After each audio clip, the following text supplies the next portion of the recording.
Hey there everybody, it's Nathan Cool with NathanCoolPhoto.com, and in this video I wanted to give a very brief review of the use of the Benro geared head tripod for real estate photography.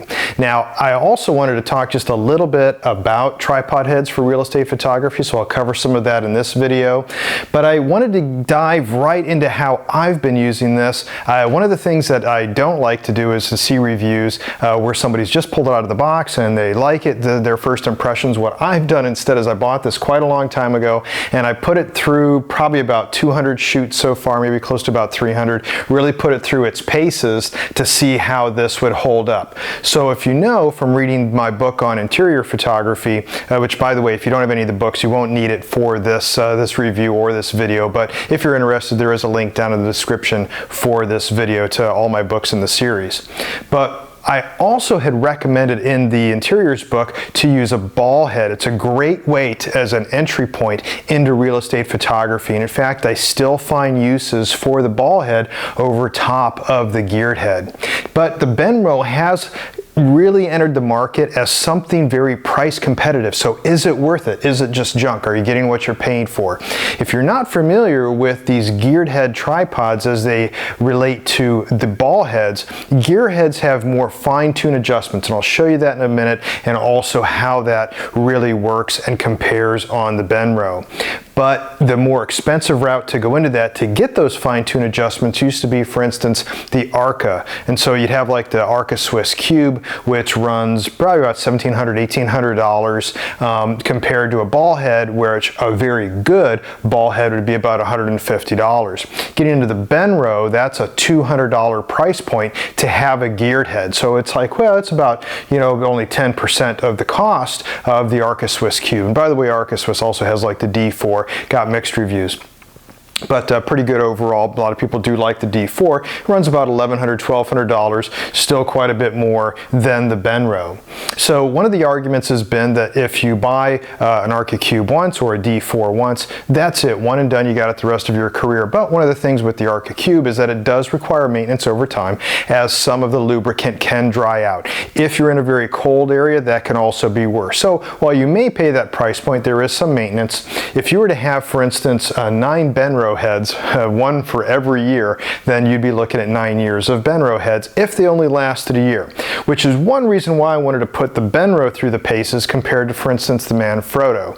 So the Manfrotto 410 and Junior, whatever, those tripod heads have had a notorious problem, if you read the reviews on that, where people would start getting slop after about a year of using them. So how does that compare to the Benro? Well, the Benro, I will say, after doing these 200 plus shoots with it, has really held up quite well. There are a few frustrating things with it, but for the price point, it almost can't be beat. For doing twilight photography, I found this to be a little bit more challenging because the time constraint on twilight, I find it easier still to just use a ball head, and I can then hold the camera in my hand, and quickly as I'm moving to a backyard pool where you know that the patio is going to have an uneven surface, I can quickly dial that in faster than messing around with this when I only have 15 minutes to get a whole series of shots around a house.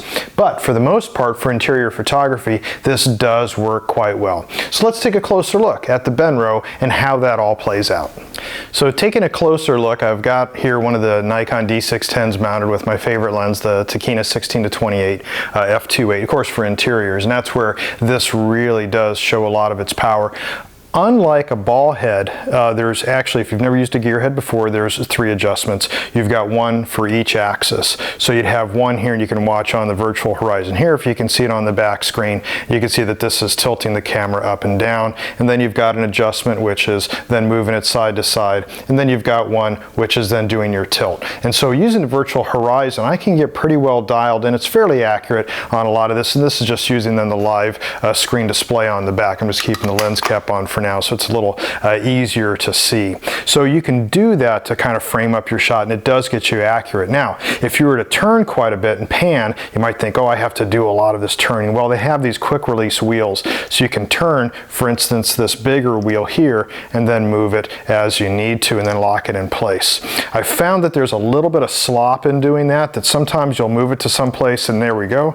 it had to go ahead and snap itself in place. So there I move it a little bit, and then I have to turn it until it then goes into place and then turns itself. Once it does, it's fine. Also, another thing I've found that after doing this for quite a while, sometimes this will get very tight. If it does, just go ahead and loosen that big knob one little bit, move it once, and then immediately you start getting back into the more finer movement. So not the best built for that aspect. It's something I can live with for a $200 price point. It's really not that bad if you're going to be using a gear head. The nice thing about the gear head is that it's not going to get any creep going down. So with a heavy lens like I've got here with this Tachyna 16 to 28. If you're using a ball head, if you're not using a very sturdy ball head, which the Saruis that I have, like the link in the interiors book, is very well made and it'll last a lifetime, and you can tighten that up very well where you get almost no creep at all, but sometimes the lens will want to go down. On a gear head like this, you're just not going to have that problem.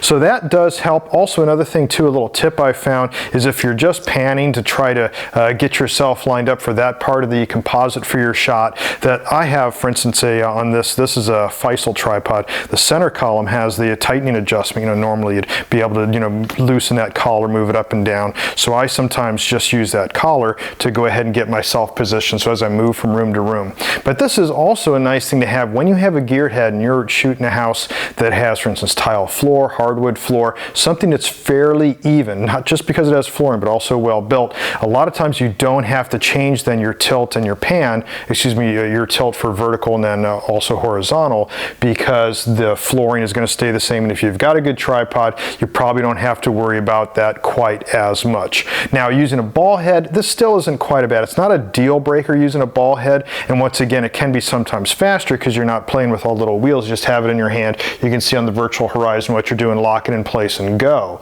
But with this, you have a lot more control on what you're doing, and you can keep it moving from side to side, up and down, whatever you need to. But no matter what, ball head or using the gear head, I found that no matter what, I still want to get it on the big screen and post, that you still find some little tweaks here and there that you have to do. So worst case scenario, you still don't have it all lined up. Of course, there's all those geometric adjustments in Lightroom that, and of course also in Photoshop using ACR.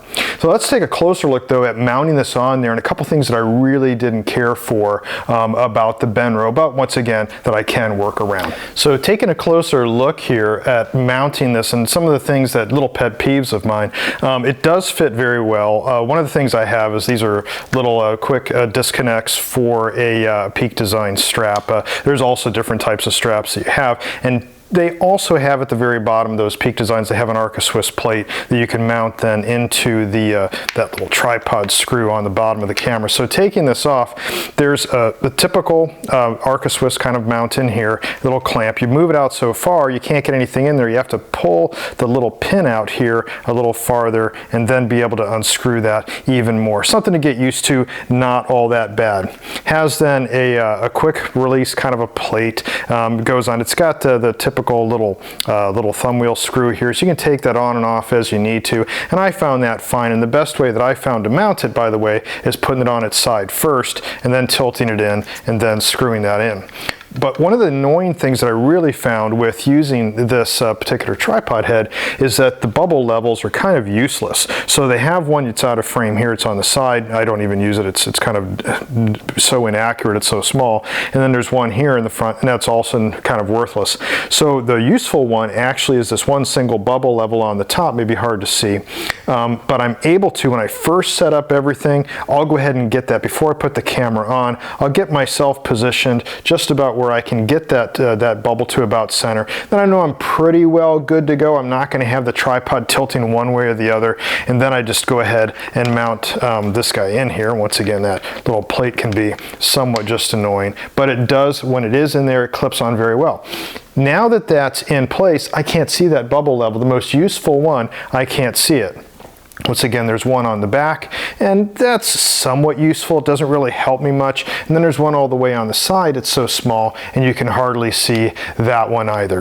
So overall, those weren't all that helpful. But once I did have it set up, then everything was pretty much good to go. And then I would just use the virtual horizon on the back screen display of the camera. So something else I'd like to point out and compare it against just using a standard ball head. Now, this is the Sarui ball head I mentioned in the interiors book. Very sturdy. This will last you definitely a lifetime. This will definitely outlast, for instance, the Benro. Obviously, though, it has the difficulty of getting the fine-tune adjustments, because once you loosen that ball head, then of course it can just move all over the place, which can be very helpful at times. For instance, like I mentioned before, when moving around a twilight shoot. But one of the things I really liked about using the Sarui ball head is having the safety pin here. So when you put your camera in, it can get stuck right there. So your Arca Swiss plate only goes up that far. You need to release it. You got this little button right here which can release that. Now, you don't really need that very much doing a lot of real estate photography, because you're pretty much level all the time, and that's the goal. But then there's the case where you want to do those shots. For instance, I'm not a big fan of them, but those vertigo shots where you're up on a balcony and you're pointing yourself down, looking into a room. To do that with a ball head, you just loosen it up, and there's that little cutout there. You can do that for doing vertical shots like that, or in the case of those vertigo shots, you just tilt it a little bit down into that cleave, and then you've got that. So now I can go down, my camera can be facing downward, and I'm not worried about it really falling because it's got that safety pin in there. So they both, Benro or a ball head, a good one like the Sarui, has a very well machined clamp that can hold your camera well in place. That's all fine, but having that Sarui ball head gives you that little extra pin. By the way, this is then also what I recommend in the exteriors book, with using that Manfrotto 24-foot extended tripod to do those aerial stills without a drone, just going up 24 feet on that, because you will want to point down at some point. You're up 24 feet, you don't want your camera to fall. Most cases, though, it's really not important to have that in there for that safety, but it is something to definitely be aware of. So speaking of doing vertical shots, one of the things that's real easy with the ball head, like I just showed, is you just flip that guy around. You got your camera in the tripod's in the cleave. The camera can go any direction you could imagine. You can do something somewhat similar with the Benro. You can loosen the tilt, the horizontal tilt knob. I've got it here on the other side so you can see what happens here, and you can take it from one side all the way over. You can't do it to the other. It does have a stop. It only goes that far. But you can, on one side of it, take it all the way over. So now I'm completely vertical, and that may seem all fine and dandy, but it really doesn't do me a lot. Let me get back over here to the controls and show you what I'm talking about. So having the plate here, my camera would be in here, and I'll use the 3 different adjustments. Using this adjustment here, it's really just tilting it back and forth. Remember, this would be normally tilting the camera up or down. Now that it's on its side, it's really just going left and right. It doesn't really buy me much at all. I could use even the center column collar release for that on the tripod. So the same thing with this. This would then be another adjustment. It's really not doing much. It can also go left and right. So it makes this knob, which would normally be your up and down, your vertical, it makes it completely useless. And then you've got this one other knob here, which then gets you some up and down so that you're getting your vertical. So basically you only have vertical adjustment for this aspect. Actually, this would be, excuse me, your tilt, and then you have your rotation for pan, but there is no vertical adjustment at all once you're in this. And then what can happen is, with having that quick release plate on the camera can tend to get a little creep and tilt down on that because it's not completely locked in place. So you could use an L bracket for that, and then keep your the tripod completely upright using the L bracket on it. I'm not a big fan of it. Using an L bracket, I find it very rare that I need it for most real estate photography because it's just too much hassle to keep changing it on and off. And also, most MLS pictures just don't look good vertical. There's other ways to get around that. So in fact, I probably haven't shot a vertical MLS shot for, I don't know, 3-5 years at least. So if anything, I'll go ahead and crop them down when I need to. In the case for some architectural stuff, breaking out the L bracket, I have been able to get by with this, but when I'm in a pinch, I keep a ball head with me, and of course that is easier with the ball head. So in conclusion, would I recommend the Benro geared head tripod? I would under certain circumstances, and it depends really where you are in your career. If you were just starting out with real estate photography and just dipping your toe into the water to see if this is something you'd like to do, but you're not sure you'd want to take this on as a full-time career, you might want to go into this a little conservatively. Now, you can buy a Sarui ball head, really good one, for about $150. Now, that's only a $50 difference compared to the Benro, but The Sarui, or a really good ball head like that, can be used for a ton of other types of photography and video.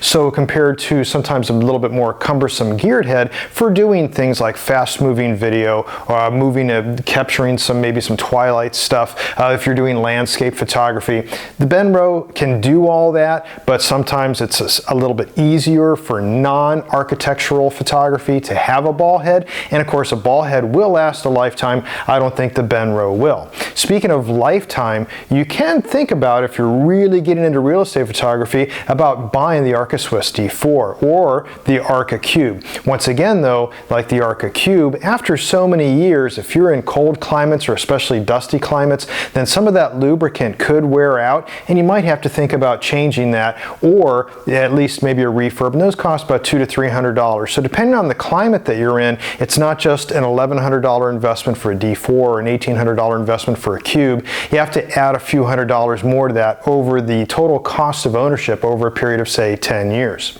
So with the Benro at a $200 price point, it's actually quite a convenient thing to use, and it has held up. Like I said, I've used this particular one that's on this tripod here. That one has gone for about 200 some shoots so far, and it's held up very well. I don't have any slop in it. Showed some of the downfalls with it, but there are things you can work around, but it's not wear and tear. It's just some design inefficiencies, deficiencies that are with the Benro itself. Also at that price point, I'm able to buy more. And you can think to yourself, well, why would I need more than one? Well, for instance, the video right now is being recorded on another Benro geared head tripod. And I use that for other circumstances as well. So I have gear that's all set up in bags that I can take out to do real estate photography. I have other gear set aside when I go out and I do portrait photography and other types of work. Also, I like to have backup equipment. Something happens, something gets stolen. I can't wait for a few days for a replacement. I need to get out there later that day or something. Now, I've never had gear stolen, but if something happens, something breaks, I've got backup gear. Also, it can happen if you're really running around a house very fast. If you're working with another shooter, a junior shooter, for instance, you can have another geared tripod head on hand. It's also your backup. Same thing goes when you have camera bodies. That's why also I mentioned a lot of times I'll buy the refurbished camera bodies, and they're a lot cheaper than getting not used but refurbished camera bodies, since they have brand new sensors, they have brand new shutter mechanisms, but they're a lower price point and I can buy more of them. Same reason why I'm buying the Tokina 16 to 28 f2.8 instead of the Nikon 14 to 24, because it's at 1/3 the price and I have multiple lenses of these. I have one upstairs, in fact, that's sitting just as purely a backup and nothing else. But I don't have to worry about this heavy investment, one piece of gear. So total cost of ownership of having that a higher flexibility brings the Benro in at a very comfortable point for me, especially in my career doing real estate photography, to use this practically full-time for real estate photography. Now, I wouldn't use this for everything. For instance, twilight shoots can get very annoying, but having another tripod that has the ball head on it, and having this then set up with the gear head for the front shots, I can quickly then move to the backyard, pop the camera off, and go over and use the ball head for the other type of shoots, other type of shots. I need to get the pool in the backyard, places where the ground is very unlevel, and just playing around with the gear head, moving around to all the various locations, takes too much time and robs from that prime twilight hour that you have, 15 minutes maybe, to capture all those wonderful shots. So long story short, it really depends at the point in your career where you're thinking about getting into a tripod head. If you are starting to make money doing real estate photography, it's a no-brainer. You should probably get yourself a geared head, keeping the ball head on hand though at all times. If you're just entering the market, you're unsure, use a ball head to start out and start earning your stripes, so to speak, to get used to what it takes to get everything dialed in. One more piece of gear that's a little bit more complicated when you're first entering any type of new field can make it even all the more daunting, and you can never go wrong always having a ball head on hand. And of course, once you're really getting into the upper market, you can really start thinking about then using the D4 or the Cube. For me, even though I shoot many homes a year, I've got clients that I do architectural photography for, I'm still using the Benro and of course the ball head, and I've stayed away from the Cube and the D4 at this point. That may change over time, but for right now my recommendation is pretty high on the Benro. Out of 10 stars, I'd give it, even with its deficiencies, I'd give it 8. just because of the total cost of ownership, what all you can do with it, and then the other deficiencies that it has, I can live with. So 8 stars for real estate photography from my opinion. Anyways, I hope this video was useful for you and that you can use some of this in your photography as well. If you did like this video, you can subscribe to my YouTube channel. It won't cost anything, and as soon as one of these videos is posted, you'll be the first to know. Thanks a lot for watching. Until next time, take care, be safe, and get out there and shoot something.